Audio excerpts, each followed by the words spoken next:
This is it's unprecedented. So it's fair to say, I think you can mark this point as the beginning of the real explosion, the pushback against what's happening. They've jumped the metaphorical shark here. Folks know that these massive grooming scandals are happening in every city. They know Muslims and pedos are above the law, and folks are angry across the board. Oh, yes, of course they do. I mean, a lot of people in this country, millions of people have known this is going on for ages. This is why we had Brexit. This is why in America you had Trump. We knew that the establishment was covering up cases since Hillsborough, and since before then. It's been proven. Caolan Robertson, you're a hero as well with Tommy, the Antifa attacking you guys. Stay there, back in 2 minutes. We're going to do a few more segments with you. Amazing. TommyRobinson.online.com. Go there, make donations. We've also made big donations. I did 20 grand a few months ago. That's why I need you to buy the products at InfoWarsStore.com. I get the treat of having George Soros and Hillary come after me. But quite frankly, that is a treat, because it means I'm doing something. I'm a man. I don't like to go through these tribulations, but it's got to be done. I look at Tommy Robinson and how they tried to kill him with bleach in prison, and all he went through, and losing his house and his tanning salon just because he saw kids being run out of a kebab shop next door.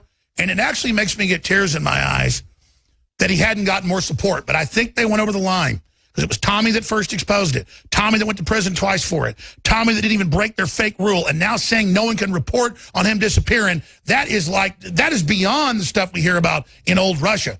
Short segment here, another segment coming up, then Roger Stone. But I think this whole thing is just basically a representation about a massive gap between people who have had things far too well for far too long, and people who have basically been running the country, the working people of this country, people like Tommy. And this huge gap of representation between them is what caused such a major resentment, and what caused such a relaxed, mentality that's sort of allowed all of this to happen. So it's quite hard to hear you because of all this chaos. But you're doing a great job. Keep going.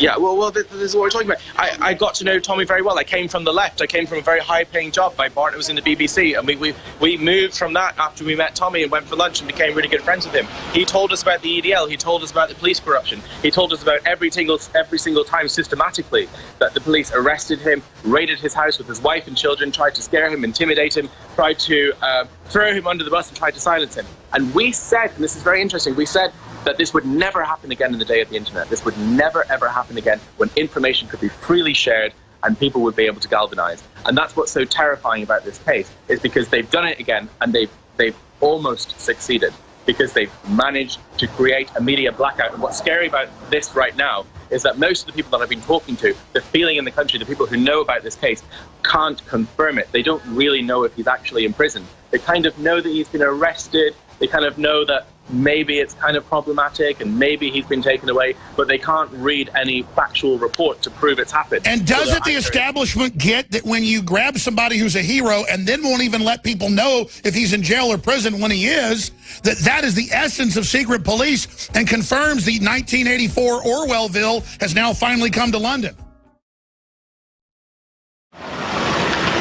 The judge did two things. When we were reporting outside, I can talk about this actually. He looked through the window of the top building and was staring down at us, and he was sort of smearing, and I think that's when he was smirking.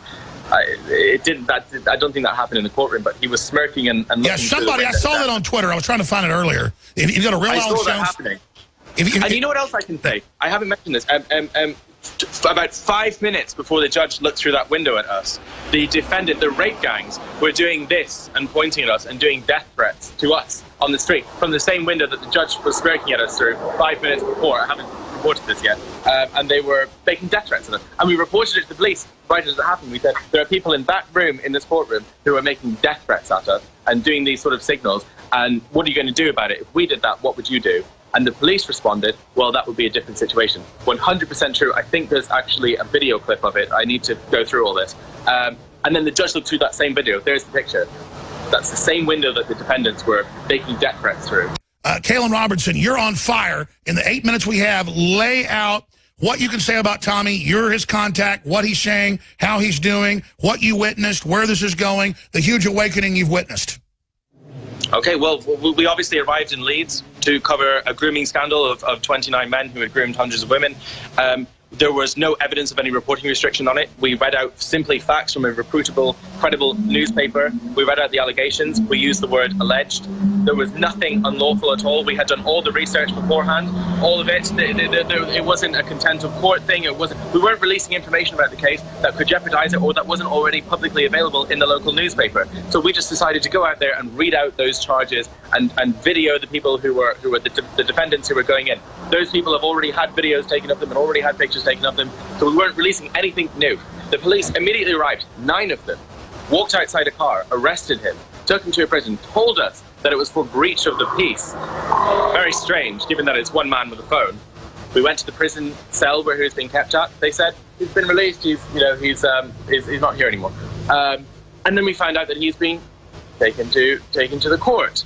And then the court process started. And for tyrannical law reasons, I can't tell you what happened in that courtroom. It was, I don't know if this is legal or not, but it was minutes long. It was 3 or 4 minutes long in that courtroom. There was no bail. There was no back and forth argument. There was no proper defense. It was minutes. And then he was taken away, gone, straight to prison. No chance of bail, no chance of leaving. That's it, blackout. And then the press couldn't talk about it. The journalists who were in that room closed their notepads as soon as they realized there was a press restriction, and they went home and they didn't talk about it. And that was it. And they thought it was silenced. And that's where we're at now. And now we're in a situation where hundreds of thousands of people in this country are going out and protesting, and they're furious. And people who I never expected to be talking, who are from the left-wing media, are saying that they've never seen anything like this before. They've never seen anger like this before. They're worried about the whole country being burned down. And people have to go to the US, who fortunately have the First Amendment, to read the information about this. They have to go to Infowars. They have to go to Fox News.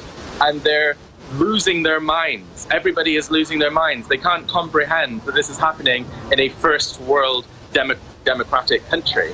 And that's all I can report on. I can't talk about the rest of the case. There's lots of things that happened in there that were ridiculous, but I can't reveal the information right now.